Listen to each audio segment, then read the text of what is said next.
Голема победа во големото локално дерби на ЖФК Кочани, кои со убедливи 3:0 го совладаа најсериозниот конкурент за титулата Младост Иднина С од Оризари. По првите 45 минути се играше предпазливо и се бараа шанси да се изненади противникот. Меѓутоа мрежите мируваа бидејќи одбраните на двете екипи на чело со голманките беа на висина на поставените задачи од тренерите. Во второто полувреме како да завршија тактизирањата, па прво Маја Станковска за екипата на Младост Иднина С пропушти идеална шанса за гол, бидејќи откако излезе очи во очи со Арсова, биеше покрај десниот директ во гол аут. Потоа возвратија кочанчанки кои преку брзата Афродита Салихи го открија резултатот. Водството предизвика ерупција на стадионот и голема радост кај домашните фудбалерки.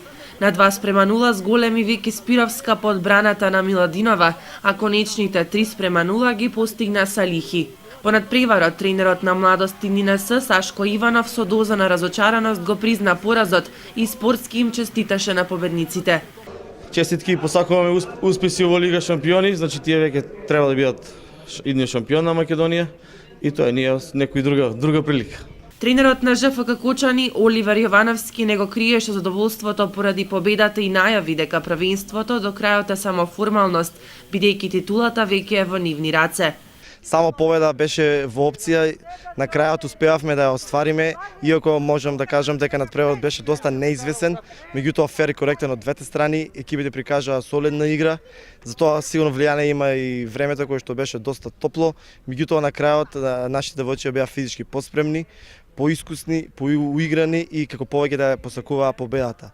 Можам да кажам дека сите го дадоа својот максимум, дека колективот победи, немаше некој поединец кој што би можел да го истинам. Важно е што ги освоивме 3 бода и што сме сега на првото место во табелата на првата женска фудбалска лига. Секако дека сме задоволни и се надеваме дека тако реално судејќи има и понатаму. Најискусната во редовите на Кочани Тања Митровска самоуверено прокоментира дека знаеле што сакаат и дека на полувремето решиле во вториот дел да одат на се или ништо. Се знаеше дека овој надпревар одлучува кој ќе го заземе првото место. Меѓутоа на полувремето самите си дадовме на знаење на себе дека немаме што да изгубиме и дека нас и нерешен резултат не ни одговара.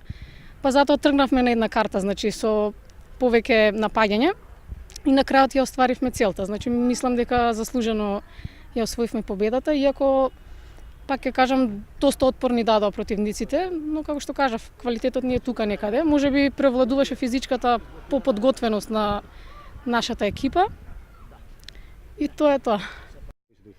Па да, секако и тие се едни од главните наши противници кои што може да ни создадат проблеми, но ние како поспремни го добивме овој надпревар и се застанавме на првото место на табелата.